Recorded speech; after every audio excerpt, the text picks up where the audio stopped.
नमस्कार शेतकरी मित्रांनो, हा आहे किसान एक्झिबिशन पुणे येथील ट्रायझेन कंपनीचा हायड्रोपोनिक्स प्लांट. तर हायड्रोपोनिक्स प्लांट बद्दल सर पूर्ण माहिती सांगणार आहेत आपल्याला. तर हा आपला हायड्रोपोनिक्सचा प्लांट आहे. याच्यामध्ये पूर्ण माती विरहित शेती आपण ज्याला म्हणतो, म्हणजे फक्त आणि फक्त पाण्याचा वापर करून पूर्ण शेती याच्यामध्ये केली जाते. तिथे आपण शेतकऱ्यांना फार्मर पार्टनर ही अपॉर्च्युनिटी देत आहोत. फार्मर पार्टनर म्हणजे काय की संपूर्ण जो तुमचा प्रोजेक्ट आहे हा तुमचा NHBच्या अंडर येतो. हा सबसिडी, याला 50% सबसिडी आहे. AIF द्वारे याच्यावरती 100% लोन होतं. जो पण तुमचा लोनचा व्याजदर असतो त्यातले 3% सरकार भरतं. पूर्ण स्कीम CGTMSCच्या अंडर येते. त्याच्यामुळे हे कम्प्लिटली कोलॅटरल फ्री, म्हणजे याला कुठलंही गहाणपत करावं लागत नाही, याला कुठलाही सातबाऱ्यावरती बोजा चढत नाही. हे संपूर्ण कोलॅटरल फ्री म्हणजे गहाण फ्री असं आपण पूर्ण कर्ज करू शकतो. जनरली आपण जर बघितलं तर याच्यामध्ये एक रोप वाढण्याचा खर्च आपला 1.5 रुपयाच्या आसपास येतो. 70 ते 75 हजार रुपयाची कमाई आपण 5 गुंठ्यापासून करू शकतो. 1 एकराचा प्रोजेक्ट केला तर ती 4 लाखापर्यंत आपली कमाई वाढू शकते. याच्यामध्ये 13,500च्या आसपास महिन्याचा हप्ता बसतो. आतापर्यंत पूर्ण भारतामध्ये 100 पेक्षा जास्त प्रोजेक्ट आपण केलेले आहेत. 200 पेक्षा जास्त कंपन्या डायरेक्ट आपल्याबरोबर कॉन्ट्रॅक्ट फार्मिंगसाठी रजिस्टर आहेत. त्याच्यामध्ये बालाजी वेफर झाले, अशा मोठ्या मोठ्या चांगल्या कंपन्यांबरोबर आम्ही डायरेक्टली तुमचा कॉन्ट्रॅक्ट करून देतो, ज्यांना तुम्ही तुमचा माल पिकवून कंटिन्युअसली माल विकू शकता. सध्याला जर पुणे आणि अराउंड बघितलं तर आमचे 15+ फार्म, पूर्ण भारतभरामध्ये 100+ फार्म आणि हायड्रोपोनिक मास्टर क्लास ही जी आम्ही कोर्स चालवतो त्याच्यावरती 60,000 पेक्षा जास्त फार्मर्स आमच्याबरोबर डायरेक्टली जोडलेले आहेत. ट्रेनिंग सेंटर आहेत का तुमच्या इथे? आमच्या साताऱ्यामध्ये ट्रेनिंग सेंटर आहे, एक्सपिरियन्स सेंटर आहे. आमचं 1 एकरचं स्वतःचं फार्म आहे. 10 एकरापेक्षा मोठी अशी आमची स्वतःची फॅक्टरी आहे. पुण्यामध्ये वाकड येथे आमचं ऑफिस आहे. अशा पद्धतीने आमचं पूर्णपैकी आम्ही पूर्ण महाराष्ट्राबरोबरच पूर्ण भारतामध्येही आम्ही हायड्रोपोनिक कन्स्ट्रक्शन ही सेवा पुरवत आहोत. भारताबाहेर म्हटलं तर दुबईमध्ये, अबुधाबीमध्ये, अलेनमध्ये सुद्धा आमचे फार्म कन्स्ट्रक्शन सेटअप चालू आहे. थैंक सर, दिलेल्या माहितीबद्दल आभार आहे. Good morning sir, Bharat farm में आपका सभी का स्वागत है. नमस्कार. नमस्कार. हमें आपके जो प्रोडक्ट है सभी, हाँ जी, एक एक करके जानकारी बताइए. जरूर. पहले मैं हमारा जो कंपनी है, I will give you an introduction about it. Our company is hard bio technologies. ये तंजावुर तमिलनाडु से बेस्ड है और we are into manufacturing of coco blocks, cocopeat, microbials and tissue culture plants. तो हमारे पास ये प्राइमरी जो है that is into cocopeat. Coco blocks बनाते हैं हम और लूज कोको में बनाते हैं. और जो भी हाइड्रोपोनिक्स के लिए लगता है, हाइड्रोपोनिक्स में जो सॉइललेस इट इज सबस्ट्रेट है हाइड्रोपोनिक्स के लिए, वो हम बनाते हैं. तो विच इज वी हैव, उसमें अलग अलग से वैरायटी है. ज्यादातर नर्सरी में जो यूज होने वाला है वो यहाँ पे है स्मॉल कोकोपीट. हाँ, इसे स्मॉल कोकोपीट है. इसके साथ इसमें थोड़ा सा फाइबर मिक्स है. और यहाँ पे जो है ये थोड़ा वेजिटेबल्स और उसके लिए यूज होता है कमर्शियल में. मतलब अगर आप हाइड्रोपोनिक्स में कैप्सिकम ग्रो कर रहे हो तो उसके लिए यूज होता है. और ये बड़ा वाला थोड़ा बहुत मतलब आगे आप बागवानी में अगर आप समझो यहाँ पे ब्लूबेरीज ग्रो करना चाहते हो, ब्लूबेरीज के लिए थोड़ा बहुत चिप्स लगता है. इसे चिप्स बोलते हैं. हाँ, इसे चिप्स बोलते हैं. ये फाइबर है और ये प्योर पित्त है. तो इसके लिए अगर ब्लूबेरीज के लिए वो लॉन्ग ड्यूरेशन क्रॉप है, तो उसके लिए थोड़ा आपको चिप्स ज्यादा चाहिए. उसमें 50% चिप्स चाहिए, 40% चिप्स चाहिए, कुछ कम चाहिए. ऐसे ही इसी के प्रकार से हमारे पास 6 वैरायटीज है, तो अलग अलग इसके लिए यूज होता है. ये जो ब्रिक्स बनाए हुए हैं, ये जो छोटे छोटे ब्रिक्स हैं, और इधर भी जो ब्रिक्स बनाए, हाँ जी, वो किस लिए यूज करते हैं और क्या ब्रिक्स ये है कि जो लूज में है ना, इसको हम टेक्नोलॉजी से कंप्रेस करते हैं. क्योंकि कोकोपीट है आपका वाटर होल्डिंग कैपेसिटी है इसमें. जब ये पानी में भीगेगा तब पूरा एक्सपेंड होगा. इसका एक्सपेंशन ही बेसिकली एक्सपेंशन होने के बाद ये बनेगा.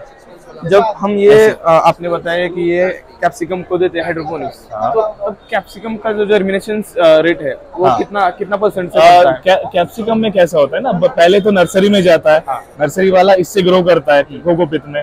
जनरली इसमें EC लेवल, कोकोपीट में ज्यादातर EC लेवल और pH लेवल वो मेन चीज है. अगर EC लेवल जितना कम रहेगा उतना जर्मिनेशन और जो भी आप डालोगे खाद वगैरह, अब्जॉर्प्शन सही रहेगा और जर्मिनेशन जल्दी होगा, अपटेक ज्यादा रहेगा. तो हम लो EC प्रोडक्ट बनाते हैं जो अपना EC लेवल है 0.03, 300 से कम में रहता है टोटल. और pH जो है 6.2 रहता है. वो आइडियल pH है. क्योंकि पहला क्या है, इसमें जब प्रोसेस करते हो तो सोडियम लेवल ज्यादा रहता है हमेशा. आपको पहले सोडियम लेवल्स को निकालना है. और सोडियम हानिकारक है फॉर प्लांट्स के लिए end for seed germination also. वो रहता है तो पूरा आपका जर्मिनेशन लो रहता है. तो मेन कारण अगर नर्सरी में जर्मिनेशन कम आ रहा है कोकोपीट यूज करने में, वही रहेगा. उनका ज्यादा रहेगा, उसका वही कारण है बस. तो ये है इंफॉर्मेशन कोकोपीट के लिए. Same to same. अगर आप ये बेसिकली अगर कमर्शियल ग्रोअर्स के लिए ये कैप्सिकम के लिए बनाया गया था। हाँ ये जरा दिखाइए। ये स्ट्रॉबेरी के लिए है, वैसे ये कस्टमाइजेबल है। हाँ ये प्लास्टिक बैग्स आता है और ये 20 लीटर कैपेसिटी है। और कोकोपीट में हमेशा लीटर के हिसाब से बोलना है, क्योंकि केजी के हिसाब से नहीं बोल सकते इसमें, क्योंकि पानी ऐड करते हो। पानी ऐड करने के बाद वो फूलता है। जब जहाँ पे पानी रहेगा तब वो लीटर के हिसाब से ही बोलना पड़ेगा। तो ये कैप्सिकम के लिए बनाया गया। और ये हाइड्रोपोनिक्स में आएगा आपको, नॉर्मल सॉइललेस मीडिया बेसिकली। और पुणे के नजदीक में ज्यादा अभी हो रहा है एक्चुअली, पुणे के नजदीक है और हैदराबाद में, और थोड़ा बहुत ये अभी जानकारी मिल रहा है लोगों को, फार्मरों को। तो इसकी वजह से ये अभी मतलब पिकअप हो रहा है ये वाला फील्ड भी। ये प्लांट्स जो है ये क्या है? ब्लूबेरी के ये हमारा टिश्यू कल्चर लैब भी है। हमारा 3 विंग है, मैं इनिशियली बोला था। अच्छा। एक कोकोपीट का, एक माइक्रोबियल्स का, तीसरा टिश्यू कल्चर का।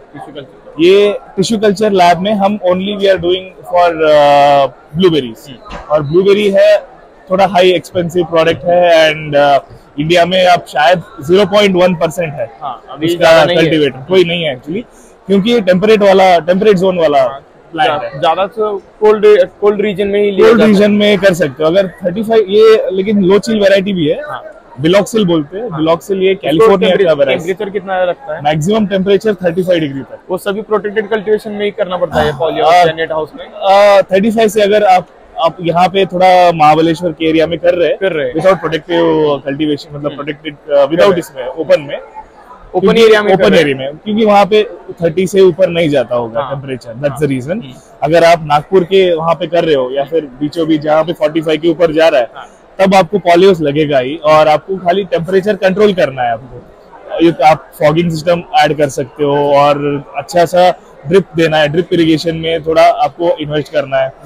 और लेकिन प्लांट का, क्योंकि आप इतना प्लांट का इन्वेस्टमेंट भी ज्यादा है एक्चुअली। पर प्लांट आपको 600 तक आएगा पर प्लांट ही, तो इतना कॉस्ट रहेगा, तो आप थोड़ा सा उसको बचा के भी रखेंगे ना। सो बस इसका मार्केट में वैल्यू ज्यादा है, लेकिन आप जब यील्ड आएगा तब ज्यादा आएगा मार्केट में। ये प्लांट टिश्यू कल्चर का है, और ये हमारा माइक्रोबियल प्रोडक्ट्स है एक्चुअली। ये बायोस्टिमुलेंट है, और ये अपना ग्रैन्युल बेस्ड प्रोडक्ट है। इसमें पीएसबी है और माइक्रोबियल कंसोर्शियम है टोटली, जो आप समझ सकते हो। लाइक ये एक प्रोडक्ट है जैसे कि थाली जैसा। आप फूड में आप थोड़ा प्रोटीन है, कार्बोहाइड्रेट है, और थोड़ा सा स्वीट है, सब कुछ मिला हुआ रहता है। तो ऐसा ही प्रोडक्ट बताया इसमें। तो बैक्टीरियल काउंट कितना है इसका? अकॉर्डिंग टू एफसीओ रहेगा 5 × 10⁻⁷ CFU, जो एफसीओ के प्रकार है उसके हिसाब से रहेगा। इसके अलावा इसके साथ जो प्रीबायोटिक्स प्रोबायोटिक्स भी मिलाया गया है, जहाँ पे आपको इस पे अगर शेतकरी जब स्प्रे करेंगे, इसको ब्रॉडकास्टिंग मेथड पे कर सकते हैं, तब आपको लाइक 2-3 दिन में आपको ग्रीनरी दिखाई देगा। पर उसको क्या मेन फायदा ये है कि आपका सॉइल हेल्थ प्रोडक्ट है ये। तो उसमें सॉइल में मतलब माइक्रोबियल काउंट बढ़ेगा। तो उसकी वजह से आप जो भी खाद डाल रहे हो उसका अब्जॉर्प्शन रहेगा। माइक्रोब का काम ही ऐसा है कि वो जहाँ पे लाइक यूरिया तो आसमान में भी, मतलब ये नाइट्रोजन तो है आसमान में, फिर भी हम यूरिया डालते हैं एक्स्ट्रा। वो 72% ऊपर में ही है, अभी नाइट्रोजन ही है, फिर भी हम यूरिया नाइट्रोजन के लिए डालते हैं। तो ये क्या है ना, ये माइक्रोब जो है वो अब्सॉर्ब करेगा। राइजोबियम का काम करता है ये। राइजोबियम भी है, और इसमें राइजोबियम नहीं है, अदर भी है। एज़ोटोबैक्टर है, एज़ोस्पिरिलम है इसमें, और मेनली पीएसबी है। पीएसबी का काउंट इसमें ज्यादा है उसमें। तो जो फास्फोरस आप खाद डाल रहे हो, तो उसको सॉल्युबल फॉर्म में ये प्लांट को देता है। ऐसा है। सो इसके सेम एक माइक्रोराइजा बेस्ड प्रोडक्ट है, और अपने पास माइक्रोबियल का 5 प्रोडक्ट है अभी। ये इन्फॉर्मेशन है। ये प्रोडक्शन यूनिट कहाँ पे है? तंजावुर, तमिलनाडु में। अगर फार्मर लेना चाहे तो आपको कैसे कॉन्टेक्ट? अभी हमारा वेयर हाउस आ रहा है नारायण गांव पे, पुणे में नारायण गांव में आ रहा है, और जो भी है हम वहां से सप्लाई करते हैं टोटली। हम कोको ब्लॉक्स, टिश्यू कल्चर नहीं, पूरा ये माइक्रोबियल प्रोडक्ट्स, वहाँ पे पूरा वेयर हाउस रहेगा और दुकान भी वहीं पे रहेगा, तो वहां से सप्लाई होगा। ठीक है, थँक्यू। आपण आलोय किसान एक्झिबिशन पुणे येथे। तर आपण आता राईज अँड शाईन ही जे प्लांट टिश्यू कल्चरची नर्सरी आहे, त्याच्याबद्दल ज्या केळीच्या व्हरायटी आहेत त्यांच्या, आणि त्यांनी इम्पोर्ट केलेला, त्याच्याबद्दल आपण मॅडम कडून माहिती जाणून घेऊया। मॅडम ही पहिली व्हरायटी कोणती आहे? तर ही आपली एलकी व्हरायटी आहे. आपण टिश्यू कल्चर टेक्निकनी केळीमध्ये 4 व्हरायटीवरती काम करत आहोत आता सध्या. त्याच्यामध्ये एलकी आहे, ही रेड बनाना आहे, ही G9 आहे आणि ही ब्लू जावा आहे. तर टिश्यू कल्चर टेक्निकनी ह्या व्हरायटीज आपण तयार करतो. ह्या केळीचं जे आहे खासियत म्हणजे चवीला खूप छान आहे. लहान मुलं आवडीने खातात ही केळी आणि आणि शेतकऱ्यांना उत्पादन सुद्धा चांगलं मिळतं त्याच्यातून. कमर्शियल स्केलवरती शेतकरी लावतात केळी. याचा साधारणतः एक घड अवरेज किती किलोचा पडतो? तर याचं उत्पादन ॲव्हरेज 15 ते 18 किलोचं मिळतं. साधारणतः 12 ते 13 महिन्यामध्ये हार्वेस्टिंगला येऊन जातं. रेट काय राहतो याच्यासाठी? याचा सध्या रेट सर आमचा 23 रुपये प्रति रोप आहे. तुम्ही बुकिंग करू शकता जर तुम्हाला हवी असेल. स्पेसिंग डिस्टन्स काय असावं याचं म्हणजे आयडिया? याच्यामध्ये सर आपण शेतकरी रेग्युलरली 3 ते 4 प्रकारचे स्पेसिंग वापरतात. त्यामध्ये एक 6x5 वरती 1452 रोपं बसतात, राऊंड फिगर 1500. त्याच्यानंतर एक जोड पद्धत पण आहे 8.5x3.5 फीट अंतरावरती. याच्यामध्ये ही सेम डिस्टन्स लागतं. ही पद्धत ऑटोमायझेशन साठी खूप चांगली आहे. याच्यामध्ये तुम्हाला सगळ्या मशिनरीचा वापर करून इंटरकल्चरल प्रॅक्टिसेस करता येतात. तर उत्पादन वगैरे तुम्हाला चांगलं मिळतं पर एकरी. पण दुसरी आहे ती 7x5 वरती साधारणतः 1250 रोपं लागतात एकरी. त्याच्यामध्ये सुद्धा शेतकरी यूज करतात स्पेसिफिक. हे जी रेड बनाना व्हरायटी आहे सध्या महाराष्ट्रात याचं कुठं कुठं कल्टिवेशन होतं आणि महाराष्ट्रात याचा स्कोप काय आहे? सर महाराष्ट्रामध्ये आता सध्या पश्चिम महाराष्ट्र, सोलापूर या भागामध्ये जास्त करून लागवड केली जाते. महाराष्ट्रामध्ये बाकी भागामध्ये एवढी व्यापारी नाहीये त्याच्यामुळे बाकी भागात एवढी लागवड केली जात नाही. पण साऊथ साईडला खूप जास्त प्रमाणात चालली जाते व्हरायटी. याचं स्पेसिंग डिस्टन्स याच्यासारखं सेम आहे? सेम आहे सर. याच्यासाठी वेगळ्या काय प्रॅक्टिसेस आहेत? या दोन्ही व्हरायटीच्या हाईट थोडी जास्त जाते. साधारणतः एक 14 ते 15-16 फुटापर्यंत त्याच्या हाईट जाते. प्रॅक्टिसेस सेम करू शकता तुम्ही याच्यासाठी. याचा रेट काय राहतो? याचा सर प्लांटचा रेट आहे 25 रुपये प्रति रोप आहे. पण याचा जे तुम्हाला मार्केटमध्ये जर हे विकत घ्यायला गेलं तर तुम्हाला साधारणतः 60-70-80 रुपये प्रति किलोला केळी मिळते. तो 25 रुपयाचा रेट आहे तो जागेवरती पोच आहे की शेतकऱ्यांना? जागेवरती पोच देतो सर आपण. प्लस कंपनी तुम्हाला रोपांव्यतिरिक्त तुम्हाला ॲग्रोनॉमिकल सपोर्ट पण करते, शेतकऱ्यांना गाईड पण करते, आफ्टर सेल सर्व्हिसेस सुद्धा आहेत. कल्टिवेशन नंतर ज्यावेळेस मार्केटिंग होतं तर याचा त्यावेळेस रेट काय राहतो केळीचा प्रति किलो? सर ते 60-70 डिपेंड करतं सर मार्केटवरती. 60-70-80 रुपये किलो राहतो. आणि झाडाला एका फणीला अवरेज किती पडतं किलोचं? सर एका झाडाला साधारणतः 15 ते 18 किलोचं 13 ते 15 किलोचं ॲव्हरेज मिळतं. याचं आहे ते साधारणतः 15 ते 18 किलोचं मिळतं. इव्हन आमचे काही फार्मर्स असे पण आहेत की त्यांनी जवळजवळ 25-28 किलो पर्यंतचे घड काढले. तुमच्या ओव्हरऑल प्रॅक्टिसेस वरती डिपेंड करतं ते. आणि रेड बनानाचा हायेस्ट अवरेज म्हणजे काय पडलेला आहे? सर त्याचं 15 पर्यंत जातं. पण ह्याची कशी केळीची जाडी जास्त आहे, वजन जास्त भरतं. जरी फण्या कमी दिसत असेल ना तरी वजन जास्त भरते. ही आहे G9. या व्हरायटी बद्दल थोडं सांगा. सर याचं जे आहे ते तुम्हाला साधारणतः 30 ते 35 किलोचं ॲव्हरेज मिळतं प्रति झाडासाठी. 11 ते 12 महिन्यामध्ये याचं हार्वेस्टिंग होऊन जातं. त्याच्यानंतर तुम्ही 2 रटून क्रॉप घेऊ शकता. एका घडामध्ये साधारणतः आम्ही शेतकऱ्यांना 9 ते 10 फण्या ठेवायला सांगतो.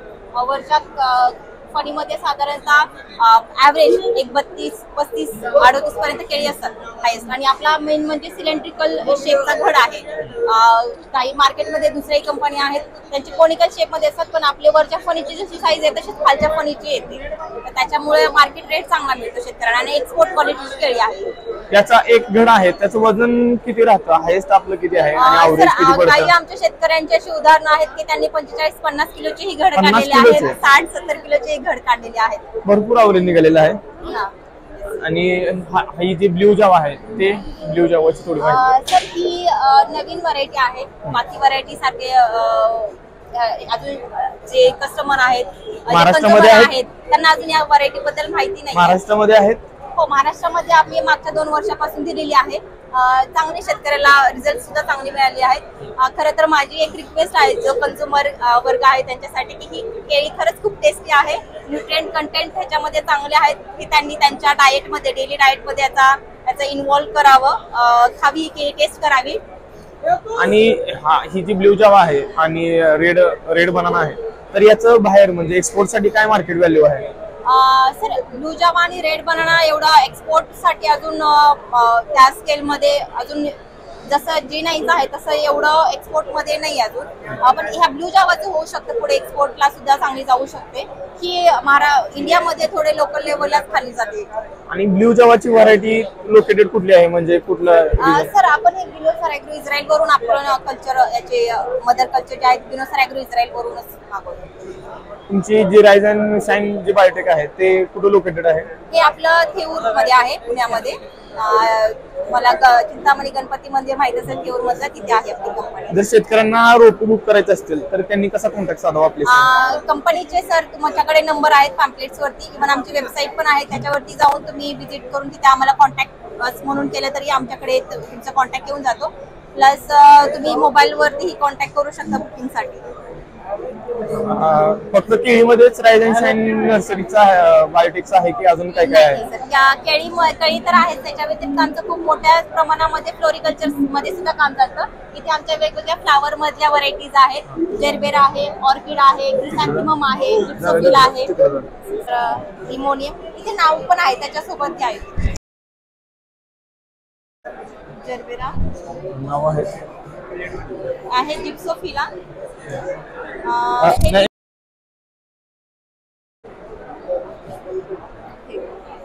हे पण जिप्सो, कार्नेशन आणि हे जिप्सोफिला आणि जरबेरा. हे जरबेराच्या नवीन व्हरायटीज म्हणजे आम्ही हे अगोदर आमच्याकडे याच व्हरायटीज होत्या, पण आता हे पण छोट्या स्केल मध्ये आलेले आहे, छान आहे. आणि टायसेनियम आहे, जरबेरा आहे, हे सर्व प्रोटेक्टेड कल्टिवेशन मध्येच करावं की ओपन फील्डला पण येतं? सर प्रोटेक्टेड म्हणजे पॉलिओसिस मध्ये तुम्ही करू शकता, ओपन फील्ड साठी एवढं हे नाहीये त्या व्हरायटी, पण पॉलिओसिस मध्येच आम्ही प्रोटेक्टेड कल्टिवेशन मध्येच करू शकतो चांगलं उत्पादन वगैरे येण्यासाठी. ट्रायसेंथेनियमचं जास्त आपल्या नर्सरीचं रायझ अँड शाईन जे बायोटेक आहे तर त्यांचं जास्त कोणत्या फ्लोरिकल्चरचं? हो, जास्त करून इनिशियली फ्लोरिकल्चर मध्येच खूप मोठं काम आहे इंडियामध्ये. जो आपलीच कंपनी चांगल्या प्रकारचे टिश्यू कल्चर प्लांट्स तयार करते, म्हणून आमचं नर्सरी युनिट आहे तिथे ही नंबर ऑफ प्लांट्स आहेत वेगवेगळ्या व्हरायटीचे. ऑर्नामेंटल प्लांट्स आहेत, त्याच्यानंतर व्हर्टिकल गार्डन साठी सुद्धा प्लांट्स आहेत आपल्याकडे, इनडोर आउटडोर. थँक्यू मॅडम, आमच्या दिलेल्या माहितीबद्दल आभार आहे. आपण बघणार आहोत महिंद्रा कंपनीचा मित्रा या ब्लोअर संबंधित जो डाळिंबासाठी आणि द्राक्षासाठी यूज होतो, इटालियन बेस्ड टेक्नॉलॉजी आहे. तर सरांकडून आपण ज्या ब्लोअरच्या स्पेसिफिकेशन आहेत आणि जे बारकावे आहेत ते एक एक करून जाणून घेऊया. ठीक आहे सर, नमस्कार सर. आता तुम्ही बघताय, आता इथं तुम्ही बघताय की एक 600 लिटर, 800 लिटर आणि एक 200 लिटरचं मॉडेल पाहायला भेटतं तुम्हाला इथे, बरोबर? तिघं जरी मॉडेल तुम्हाला कॅपॅसिटीनुसार वेगळे पाहायला भेटत आहे. कॅपॅसिटी म्हणजे काय? तुमची टाकी असेल तर तुमचं पाणी किती लागतंय ना ते कॅपॅसिटीनुसार. आता तुम्ही बघताय इथे 2 टाईपचे मॉडेल्स आहे. एक तुम्हाला पाहायला भेटतं ट्रेलवालं आहे, बरोबर? म्हणजे याला टायरचे हे ट्रेलवालं मॉडेल असेल. आणि ते तुम्हाला पाहायला भेटतंय ते तुमचं असेल माउंटेड वालं स्पेसिफिकली. ठीक आहे. तर आपले जे पण स्प्रेअर आहेत ना ते मिनिमम 18 HP पासून तर त्यापुढचे जे पण ट्रॅक्टर असतील त्यांच्यावर तुम्ही वापरू शकता. तर मिनिमम 18 HP जर ट्रॅक्टर असेल तर आपण 200 लिटर पेपर करू शकतो, बरोबर? आता डिपेंड कसं माहिती का, आपण जे पण स्प्रे बनवतोय तर तुमचे जेवढे हॉर्टिकल्चर क्रॉप आहे, जसं की तुमचं ग्रेप्स असेल, बरोबर? तर तुमचं काय असेल, पोमोग्रॅनेट, डाळिंब असेल, ऑरेंज असेल, मँगो असेल, सगळ्या क्रॉपसाठी आपण स्प्रे वापरू शकतो स्पेसिफिकली. पण प्रत्येक क्रॉप मध्ये जे आपण युज करतो ना तर प्रत्येक क्रॉप साठी थोड्याफार ज्या गोष्टी असतात थोड्या चेंज होतात स्प्रेअर मध्ये. आता डाळिंब असेल, डाळिंबासाठी काही पॉईंट असतात थोडे मला वेगळे पाहिजे असतात. आणि सेम तेच जर मी द्राक्षामध्ये गेलो तर त्यामुळे वेगळं लागतात. का? त्याचं कारण काय असेल? कारण की तुमचं स्ट्रक्चर असतं. तर द्राक्ष बागेतलं स्ट्रक्चर तुमचं कसं असतं बेसिकली वरच्या बाजूला असतं कॅनोपी, बरोबर ना? आणि सेकंड पाहायला तुम्ही डाळिंब पाहायला गेले तर डाळिंबामध्ये काय असतं? लिनियर स्ट्रक्चर बऱ्यापैकी असतं. तर त्यानुसार आपण मशीनला स्पेसिफिक डिझाईन केलेलं आहे. तुम्ही मशीन पाहताय ते स्पेसिफिक आहे आपलं द्राक्षासाठी मशीन, बरोबर? हा ब्लोअरचा डोम जो आहे तो, हा तुम्ही डोम म्हणता स्पेसिफिकली की तुमची मागची असेंब्ली दिलेली यामध्ये पूर्णपणे, बरोबर? आता बेसिकली 50% काम असेल ना तर याच काम सर्वात महत्वाचं आहे. कारण की बघा, आता हॉर्टिकल्चर क्रॉप म्हटलं म्हणजे जमिनीपासून माझं झाड वरच्या बाजूला आहे. तर इथे मला करायचं काय की झाडापर्यंत मला तो स्प्रे पोहोचवायचा, जो पण केमिकल असेल तुम्हाला झाडापर्यंत पोहोचवायचा आहे स्पेसिफिकली, बरोबर? तर तिथे मला मदत करायला काय पाहिजे असेल तर मला तेवढी हवा पाहिजे असेल. आणि जी पण आपली हवा तयार होते ती मला हवा कशी पाहिजे? इक्वल पाहिजे. म्हणजे कसं युनिफॉर्म दोघं साईडला बरोबर युनिफॉर्म डिस्ट्रीब्युशन झालं पाहिजे दोघं साईडला. म्हणजे समजा माझा फॅन हवा तयार करून देतोय तर माझं लेफ्ट साईड असेल त्याला पण तेवढीच हवा गेली पाहिजे, राईट साईडला पण माझी हवा तेवढी झाली पाहिजे. तर त्यासाठी तुमचं सर्वात इम्पॉर्टंट काय असतं, जो तुमच्यामध्ये गिअरबॉक्स असेल किंवा आपल्यामध्ये फॅन असेल हा तुमचा इम्पॉर्टंट असतो. आता फॅन मध्ये सुद्धा जरी आपण आता ऑर्डर तुम्ही ब्लोअर पाहताय, लोकल ब्लोअर असतील किंवा ऑर्डर कॉम्पिटिटर असतील, तर एक फॅन का मेन असतो माहिती याच्यामध्ये. कारण की कालांतरानंतर काय होतं, जो फॅन आहे याचा अँगल जर चेंज झाला तर काय होईल, ती तुमचं काय होते व्हॅरी होईल स्पेसिफिकली. काय आधी तुम्हाला एका साईडला समजा आता इथून तुम्हाला भेटते याच्यामध्ये 32 मीटर पर सेकंड भेटते बरोबर. हे जर माझा अँगल चेंज झाला तर एअर कमी का जास्त होऊ शकते, ते स्पेसिफिक तुम्हाला चेंजेस पाहायला भेटतात. तर त्यामुळे तुमचा एक फॅन चांगला असणं गरजेचं आहे. तर आपण तो फॅन पण वापरतो, इम्पोर्टेड फॅन वापरतो, मल्टीविंग म्हणून कंपनीचा फॅन आपण युज करतो. तर ते एक चांगलं मटेरियल असल्यामुळे तुम्ही जरी आज हा फॅन पाहताय सेम आणि 5 वर्षानंतर जरी बघसाल तुम्ही स्पेसिफिकली याला, तरी याचा तुमचा अँगल असेल तो चेंज तुम्हाला पाहायला भेटणार नाही. काय होतं की ज्यावेळेस आपण स्प्रे करत असतो तर त्यावेळेस वाऱ्याचा ज्यावेळेस प्रवाह वाढतो तर जे लोकल ब्लोअर आहेत किंवा जे ब्लोअर आहेत त्यांच्याकडून काय होतं, स्प्रे मारणारा फार्मर आहे त्याच्या अंगावरती येतात किंवा ट्रॅक्टरवरती येतात किंवा युनिफॉर्म झाडांना पोहोचत नाहीत आणि ज्या बाजूने वारा आहे त्याच बाजूला जास्त स्प्रे जातो आणि एक बाजू तशीच राहते. बरोबर. तर त्यासाठी आपण काय केलं, त्यासाठी नाही का याच्यात तुम्ही बघू शकता गिअर बॉक्स दिलेला आहे बरोबर. आता गिअर बॉक्सचं काम काय असेल, पलीकडच्या बाजूला हा तुमचा गिअर बॉक्स आहे दिलेला. आता तुम्ही बोलले की वारा काही टायमा शेतकऱ्याच्या अंगावरती येऊ शकतो बरोबर. खूप जास्त वारा असेल तर पॉसिबली तुम्ही किती पण चांगलं स्प्रे घेतलं तर तेवढा तुमचा वारा थोडाफार स्प्रे शेतकऱ्यावरती येऊ शकतो. पण आपण यात गिअर बॉक्स दिलाय. आता याच्याने काय होणार आहे, आता मी याच्यावरती जे हवेचं प्रमाण आहे ते मी कंट्रोल करू शकतो. तर यामध्ये 2 गिअर दिलेले बघा इथं. एक असेल आपला हाय गिअर आहे, एक लो गिअर आहे आणि मध्ये असेल तो असेल माझा न्यूट्रल गिअर. म्हणजे मध्ये ठेवला मी तर माझा फॅन बंद असेल जेव्हा मला हवेची गरज नसेल. आता मला हवेची गरज का नसते, जेव्हा माझं क्रॉप पर्टिक्युलर फ्लावरिंग स्टेज मध्ये असतं तर त्यावेळेस मी न्यूट्रल वापरू शकतो. त्यानंतर एक हाय असतो हाय गिअर. हाय गिअर कधी जर तुम्ही बोलले की जास्त वारा चालू फील्ड मध्ये मला कव्हरेज चांगलं पाहिजे असेल तर त्यावेळेला मी हाय गिअर वापरेल आणि नॉर्मल यूज साठी आपला जो लो गिअर असेल तो मी त्याचा युज करेल. आता बघा यात सिस्टम कशी वर्क करते माहिती का, कारण की आता माझ्या ट्रॅक्टर कडनं मला 540 RPM भेटणार आहे. जसं की आपल्या स्प्रेअरला 200 असो किंवा 600 असो, त्याला सेम T2 RPM लागेल. किती एचपीच्या ट्रॅक्टरला सपोर्ट होऊ शकतो. आता 600 लिटर आहे त्याला मिनिमम 24 HP ट्रॅक्टर पाहिजे बरोबर. जास्तीत जास्त किती असू शकतो, तर तुम्ही 24 पासून पुढे कोणतं पण ट्रॅक्टर युज करू शकता. कारण की काय होतं माहिती का, मला तुमचं फॅन पण चेंज होतो. कारण कोणत्या कस्टमरला जास्त हवा पाहिजे असेल तर माझं फॅनची साईज पण चेंज होते. आता तुम्ही हा पाहताय हा तुमचा 24 इंची फॅन आहे, म्हणजे किती 616 mm चा फॅन आहे. त्यात तुम्हाला 28 इंची पाहायला भेटतो, 32 इंची पण पाहायला भेटतो. इट डिपेंड क्रॉप वरती असतं. जेवढा मोठा फॅन असेल तेवढी जास्त हवा तुम्हाला पाहायला भेटते स्पेसिफिकली. ठीक आहे. त्याच्यानंतर जर आपण एसटीपीचे जे आहेत ते स्पेसिफिकेशन जाणून घेऊया. जसं पंपाचं म्हणताय ना, पंपाचं पूर्ण. आता याच्यामध्ये नाही का आपण जो पंप युज करतो तो डायफ्राम पंप आहे. आता स्प्रेइंग साठी स्पेसिफिकली 2 टाईपचे स्प्रेअर युज होता. 2 टाईपचे पंप असतात. एक असतो एसटीपी पंप असतो आणि दुसरा असतो आपला डायफ्राम पंप. आता एसटीपी पंप स्पेसिफिकली जरी आपण तो स्प्रेइंग साठी युज करतो पण त्याचा जो फ्लो असेल तो जो तुम्हाला फ्लो प्रोव्हाइड करतो तो तुम्हाला पल्सेटिंग पाहायला भेटतो. म्हणजे तो तुमचा फ्लो कमी जास्त होतो बऱ्यापैकी. त्यामुळे काय होणार आहे, आता जेव्हा मी स्प्रे करेल ना तर मला एक प्रॉपर कव्हरेज भेटणार नाही. आणि प्रॉपर जे प्रॉपर कव्हरेज भेटेल काय होईल तुम्हाला, तर तुम्हाला ते कव्हरेज भेटणार होतं. प्रॉपर कव्हरेज भेटल्यामुळे समजा मी एखादा पेस्टिसाइड किंवा एखादा कोणता इन्सेक्टिसाइड घेतला, एखादा स्प्रे घेतला असेल मी बरोबर, आणि मला कव्हरेज भेटल्यामुळे काय झालं, तो आजार तुमचा तिथून म्हणजे भागातून गेलाच नाही, कव्हर झालाच नाही, तर तो स्प्रे घेतोय बरोबर ना. त्याच्यामुळे काय होतं माझं, इथं मला केमिकल मला जास्त लागतंय, परत मला डबल खर्च करावा लागतो केमिकल साठी. एक तर केमिकल खूप महाग असतात, पाणी पण तुम्हाला जास्त लागतंय, हे सारे प्रॉब्लेम पाहायला भेटतात. त्यामुळे आपण जो डायफ्राम पाहायला तुम्हाला भेटतोय त्याचं स्पेसिफिक वर्किंग काय असतं, हा तुम्हाला कंटिन्युअस फ्लो होतो, म्हणजे एकदम कॉन्स्टंट फ्लो तुम्हाला प्रोव्हाइड करतो. त्याच्यामुळे काय होणार, तुम्हाला जरी तुमच्या मागे तुम्ही आता नोझल वरती आपलं पण कॉन्स्टंट फ्लो मुळे काय होईल, तुम्हाला मागे तुम्हाला कव्हरेज जे असेल ते 100% पाहायला भेटतं. आणि आपण ते क्लेम पण करतो की तुम्हाला 100% कव्हरेज पाहायला भेटतं. बघा जरी तुमचं ऍव्हरेज 10-9 स्प्रे किती होता बरं, 40 ते 50 आरामात होता इयरली. आणि क्लायमेट वगैरे चेंज झालं तर ते वाढू पण शकतं, ते डिपेंड आहे त्यावरती. पण तुम्ही स्पेसिफिकली डायफ्राम कंपनी किंवा आपल्या स्प्रे जे स्प्रे करताय तर तुम्हाला एवढं गॅरंटी सांगू शकतो की 50 स्प्रे मागे तुमचे मिनिमम 10 स्प्रे मागं 2 स्प्रे तुमचे कमी होतील. का?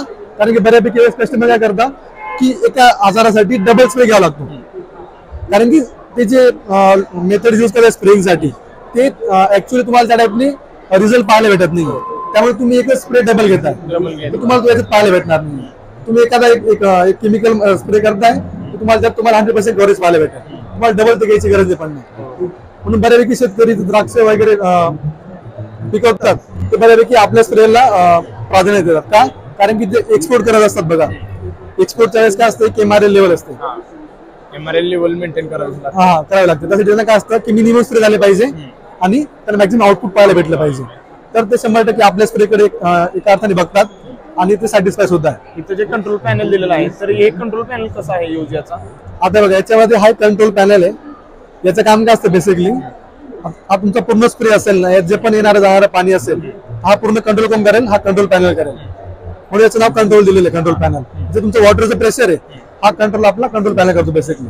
आता तुम्ही याच्यात बघशील याचे काही मोड दिलेले बघा याच्यामध्ये, जसं की तुम्ही पाहता इथं 1 दिलाय, 2 दिलाय, 1 आहे, परत तुमचा R आहे आणि C आहे, बरोबर. आता प्रत्येकाचं एक वर्क आहे, तर त्यावेळी तुम्हाला याचे काही पार्ट सांगतो बेसिक. तर बघा हा एक जो पार्ट दिलाय ना याला म्हणतो आपण प्रेशर गेज किंवा प्रेशर मीटर म्हणतो याला. याचं काम काय असेल? हा प्रेशर म्हणजे आपण माझं किती प्रेशर ठेवतोय नोझल मध्ये ते मला मी चेक करू शकतो किंवा मी प्रेशर सेट करू शकतो, तिथे पाहू शकतो, बरोबर. आता तुम्हाला प्रेशरचं बोललो तर प्रेशर सेट करता आला पाहिजे मला, बरोबर ना. तर प्रेशर सेट करायला आपला बघा हा C मोड आहे, मी C मोड ठेवला. नंतर हा आपला नॉब आहे, याला म्हणतो आपण प्रेशर नॉब. हा नॉबला जसं मी टाईट करेन ना तसं इथे काय तुम्हाला प्रेशर वाढेल. पण कधी वाढेल जेव्हा मी याला C मोडवर ठेवेल. ऑर्डर मोडला ठेवलं तर प्रेशर माझा वाढणार नाही. तर प्रत्येक मोडचं त्याचं काम आहे स्पेसिफिक. ओके, त्यानंतर असतो आपला 1 साइड मोड. तुम्ही आता प्रेशर सेट केलाय, बरोबर. मी 1 साइड वरती गेलो, आता काय होईल माझं जे नोझल स्प्रे होतोय तो माझा तो 1 साइड स्प्रे मला पाहायला भेटतो, बरोबर. एकाच बाजूने एका बाजूला स्प्रे होईल, मला त्याची निड असेल तेव्हा. परत मी 2 केला, दोन्ही म्हणजे दोघं साईडला माझा स्प्रे होतो स्पेसिफिकली. त्यानंतर परत माझा सिंगल साइड म्हणजे आधी लेफ्ट असेल तर आता राईट साईडला स्प्रे होईल, लेफ्ट साईड माझी बंद असेल. तर मिनिमम कस्टमरची नीड असते, काही टायमाला तुमच्या एक शेवटच्या पाठीवर रांग असते, तर आपण ती पण त्यांना सुविधा दिली स्पेसिफिकली. त्यानंतर R असेल म्हणजे काय रिटर्न असेल तुमचा बायपास मोड म्हणतो आपण त्याला.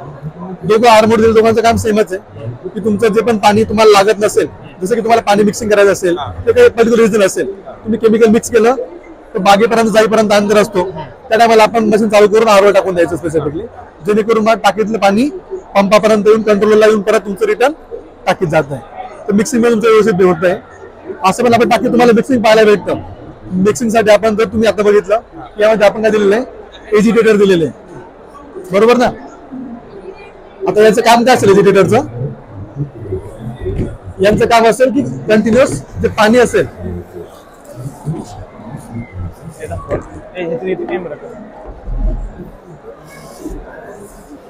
हे तुमचं बास्केट मिक्सर, हे जे बघताय तुमचं बास्केट मिक्सर आहे. याचं काम काय असतं, तुमचं जे पण केमिकल पावडर फॉर्म मध्ये असतं ना, पावडर फॉर्म मध्ये आपण बनवतो त्यावेळेस ते आपण पावडर टाकू शकतो इथं, बरोबर. टाकली इथं आपला कॉक असतो दिलेला, इथे तुमचं बटर लेवल दिलेलं आहे. हा मी चालू केला, इथं प्रेशरने पाणी तुमचं आत जातं, बरोबर.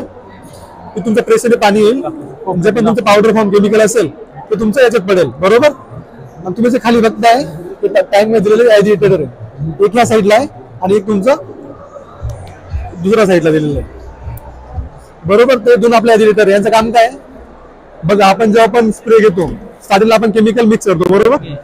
केमिकल काही कालांतराने काय होईल, तुमचं जे केमिकल असेल ते टाकीच्या खाली जाऊन बसतं. टाकीच्या खाली जाऊन बसतं म्हणजे काय होईल, आता टाकीच्या खाली जाऊन त्या पाईप पॅक होतात नोझल मधून काय स्पेसिफिकली काय होईल, जर मी समजा फील्ड मध्ये स्प्रे करतोय, शेतामध्ये स्प्रे करतोय, तर सुरुवातीला काय होईल, माझं कॉन्सन्ट्रेशन व्यवस्थित मिक्सिंग जात आहे, पण मधल्या पर्टिक्युलर एरियामध्ये काय होईल की माझं पूर्ण खाली सेटल लावून गेलेलं आहे केमिकल. त्यामुळे आता काय होणार आहे, मधल्या काही मध्ये पाणी स्प्रे करतो स्पेसिफिकली, आणि लास्ट मध्ये काय होईल जास्त प्रमाणात केमिकल. कशामुळे होतं की प्रॉपर मिक्सिंग न झाल्यामुळे. प्रॉपर मिक्सिंग तुमच्याकडे पाहायला मिळेल तुम्हाला, ते तुम्हाला ऍजिटेटर प्रोव्हाइड करतात, जे कंटिन्युअस फोर्समध्ये चालतात, जेणेकरून तुमचं प्रॉपर मिक्सिंग होत असतं. हे पर्टिक्युलर तुम्हाला पूर्णपणे मशीनमध्ये पाहायला भेटतं. सेम तसेच फिल्टर पण आहे. आता फिल्टर असतं गरजेचं काय आहे बरं, हे बघा इथे नाही का 2 फिल्टर आहे. हा पहिला आहे सक्शन फिल्टर, हा तुमचा प्रायमरी म्हणजे सर्वप्रथम फिल्टर हा असेल, आणि तुमचा सेकंडरी फिल्टर आहे. ओके, जसं टँक मध्ये पाणी येईल ना तर पहिले हे एकदम माझ्या सक्शन फिल्टर मध्ये, इथून क्लीन होऊन मजल मध्ये पंपामध्ये पाणी जाईल. बरोबर, त्यानंतर पंपामधून पाणी तुमचं येतं कंट्रोलरला, कंट्रोलर मधून आपलं जात आहे दोघं साईडचे जे माझे मॅनिफोल्ड दिलेले मागे नोझल्स आहे त्याच्याने जात आहे. त्या दोघा साईडला आपण काय दिलेलं नोझल दिले, सॉरी नोझल म्हणतो, नोझल फिल्टर आहे किंवा याला आपण लाईन फिल्टर म्हणतो. तुम्हाला ब्रास फिल्टर आहेत ना हे फिल्टर्स. आपण 2 फिल्टर काय दिलेले स्पेसिफिकली बघा. हा पहिला फिल्टर पण तुमचं काय करतो, पार्टिकल्स क्लीन करतो स्पेसिफिकली. बरोबर, जेणेकरून काय माझं मागं ब्लॉकेज खायला भेटणार नाही. तर त्यामुळे आपण याच्यात फिल्टर प्रोव्हाइड करतो. डबल फिल्टर सिस्टम दिलेली. हे बसवले आहेत ते फिल्टर कसं काय म्हणताय, तो फिल्टर झाला. त्याच्यानंतर हे जे 2 आहेत या बाजूला दोन्हीकडे 2 बसवलेले आहेत फिल्टर, तर ते काय काम करतात? दोघांचं काम तेच आहे. एक फिल्टर मला मोठा पाहायला भेटतो. बरोबर आहे, तर तो पर्टिक्युलर फिल्टर मध्ये एक जाळी असते, त्यात मोठी मेश आहे. त्यातून पण काही पार्टिकल जर तुमचे सुटून गेले तर पुढे येऊन तिथे ब्लॉक होता, जेणेकरून माझे नोझल ब्लॉक होऊन येते. तर दोघं साईडच्या नोझल साठी वेगवेगळे फिल्टर दिलेले आहेत. हे शेतकऱ्यांना नाही का स्प्रे झाल्यावरती दरवेळेस त्यांना क्लीन करायचे, कारण की यात बऱ्यापैकी कचरा टाकलेला असतो प्रत्येक वेळेस. ही गोष्ट लक्षात ठेवायची त्यामुळे. हे हा जो पंप आहे तो कशासाठी दिलेला आहे? आता याच्यात बघा, हा याला म्हणतो आपण 3-वे बॉल वॉल. बरोबर, याचं काम काय असेल, आता स्पेसिफिकली मला टाकीमधलं पाणी आता पंप जेव्हा माझं ओढणार आहे ना, तर मी याला आता इथे केलेलं आहे, म्हणजे हा टँक सक्शन चालू आहे, म्हणजे माझा पंप पाणी टाकीतनं ओढतोय. आता हा केला तर टँक सक्शन ऑफ झालेलं आहे, म्हणजे आता पंप पाणी ओढू शकणार नाही. बरोबर, ऑफ केलंय. आणि हा असेल माझा टाकीतून पाणी रिटर्न जायचं, हा मला ड्रेन वॉल आहे. म्हणजे मला टँक वगैरे क्लीन करायची का मला आता यातलं पाणी वगैरे म्हणजे पाणी मला बाहेर काढायचं असेल तर मी स्पेसिफिकली ड्रेन वॉलचा वापर करेन, त्याच्याने पूर्ण पाणी बाहेर निघून जाईल. तसंच सेम तुम्ही टायर जरी बघताय, आपण टायर सुद्धा वेगवेगळ्या टाईपचे टायर देतो. हे डिपेंड कस्टमरवरती असतं. जर कस्टमर समजा त्यांच्याकडं माती वेगळ्या प्रकारची असेल, काही टायमाला खूप जास्त चिखल होतं, काळी माती असेल तर बरोबर, काही जागेवर तुमची थोडी माती मुरमाड असते, मुरमाची असते, त्या जागेवर तुम्हाला ग्रीप चांगली भेटण्यासाठी आपण त्या टाईपने टायरचा प्रोव्हाइड करतो. आता यात जरी हे स्पेसिफिक टायर दिले असतील पण कस्टमरच्या नीडनुसार त्यांना ते टायर तसे पाहायला भेटले. बरोबर, हो. त्यानंतर तुमचं मागे दिलेलं आहे हे स्क्रॅपर आहे. ह्याचा काय यूज होतो? आपण जेव्हा चिखला आता बऱ्यापैकी जे तुमचा स्प्रे होता पावसाळ्याच्या टायमामध्ये होता, आता द्राक्षामध्ये खूप जास्त पावसामध्ये स्प्रे होता, तर याला म्हणतो आपण मड स्क्रॅपर. हे काय करतं, जे पण तुमचं चिखल लागलं टायराला ते चिखल काढायचं काम करतं स्पेसिफिकली, जेणेकरून तुमचं मशीन स्मूथली वर्क करेल. त्यासाठी दिलेलं आहे. अजून काही हे जे नोझल बसवलेले आहेत सेपरेट, आता स्पेसिफिक तुम्ही इथे बघा, एक साईड गेली तुमची नोझलला, बरोबर, आणि एक साईड दिली तुमची एक्स्ट्रा हँगल लावू शकतो तुम्ही. जर त्या मशीन मध्ये एक्स्ट्रा हँगल लावले बघा,